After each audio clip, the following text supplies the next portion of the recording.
انا پښتنو ورونو د عمران خان دا لږه شان ویډیو در باندې ګورم، بیا سره په تفصیل خبرې کوم. دا وګورئ.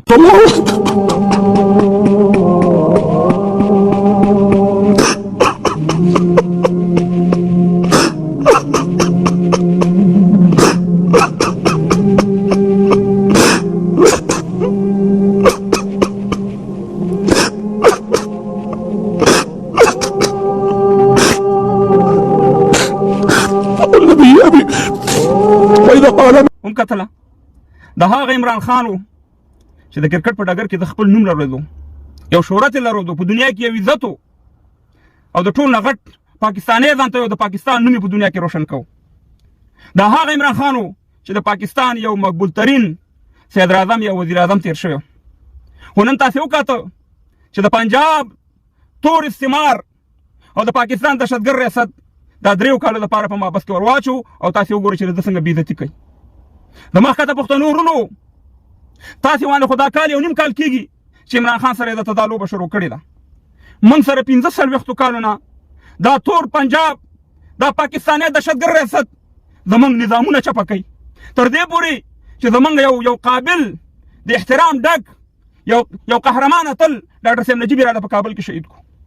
تاسې به کتلي چې زموږ جمهوریت کله ختمېدو او اشرف غني صاحب د منځه تلو، د پاکستان په مدرسو کې او د پاکستان جرنالانو کرنیلانو او د هغوی په اسمبلیانو کې مټۍ تقسیمېدې چې زموږ رئیس جمهور اشرف غني صاحب د منځه لاړو او موږ جړل، موږ د وین د جړا په ټغر باندې ناست وو او خفګانونه هم کول.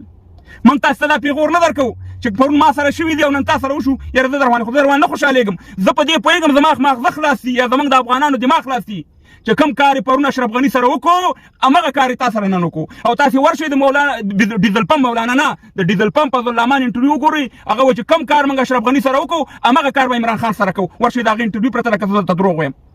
خو افغانان ورونو موږ پوهېږو چې زموږ او ستاسې دښمن یو دی، زموږ او ستاسې چې نابوته کوي، بې عزته کوي، خویندې میندې راته بې عزته کوي، ځوانان راته وژني او رئیس جمهوران راته ختموي او ښه مشران قابل مشران راته ختموي. فخر افغان باچا خان بابا وانې درته 30 کاله دلته وروره ما بس تېر کړو، بس یې نور ویښ شئ.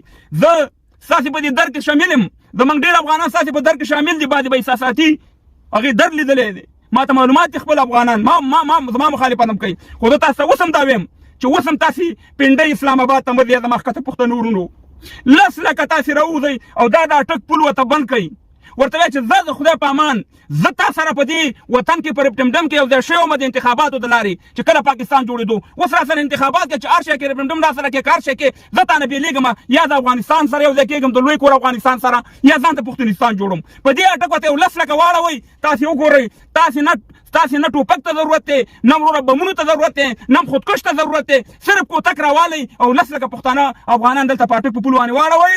ګورئ دا عمران خان خبره نه ده، تاسې یو هم نه پرېږدي، تاسې یو هم نه پرېږدي. ښکارم وژني، ښکارم خرڅوي. واحد علاج تاسو ته دا دی، ما تاسو ته مخکې ډېرې خبرې کړې، دا څه چې په عمران خان تېر شو نن دا ټول مې درته کال یو نیم کال مخکې ویلي. همدغه واحد علاج دی، غږ وکړئ، کورونه یو انقلاب غږ وکړئ او راځئ ورته چې ورځو اټک پل سره اړو ته وګورئ چې تاسې ازادي یالئ که خپلواکي یالئ که نه یالئ. همدغه کارونه به موږ سره کېږي تر قیامته، تر څو پورې چې د دې پنجاب نه ازادي نه اخیستي او خپلواکي هم نه اخیستي او د لوی افغانستان نه د آزاد پښتونستان چغې هم نه والي. دا به کېږي در سره دا ظلم. او نن ستاسې په دغه ظلم چې د عمران خان سره وشو موږ در باندې د زړه نه خفه یو، ځکه چې زما او ستا دښمن یو دی.